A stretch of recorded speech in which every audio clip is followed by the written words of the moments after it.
ৰঙিয়া আহি আছিলোঁ, আহোঁতে ইয়াতে দেখা পালোঁ হোল্ডিঙত ৰঙিয়া ইংলিছত লিখা আছে আৰু হিন্দীতো লিখা আছে। চাই লওক ইয়াৰ মাজত অসমীয়া শব্দটো ক'ত গ'ল। আমাৰ এই অসমতে অসমীয়া নাইকিয়া হ'বলৈ গৈ আছে। এই দেখিছানে আপোনালোকে? মই লক্ষ্য কৰিছোঁ, আৰু একদিন লক্ষ্য কৰিছিলোঁ, ভিডিঅ' কৰা নহ'ল।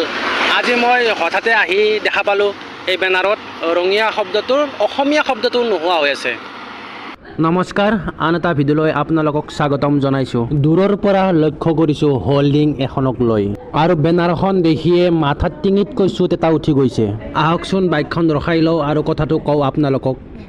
এই হোল্ডিং বেনাৰখন যে দেখিছে আপোনালোকে, মই আহি আছিলোঁ এইফালে নলবাৰী ছাইডৰ পৰা ৰঙিয়ালৈ। মোৰ পাৰ্চনেল অফিচিয়েল কাম এটা আছিল।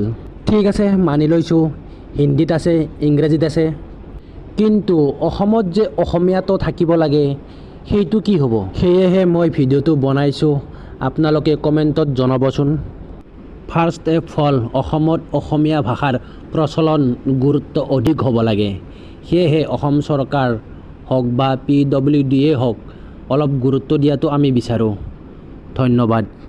জয় আই অসম।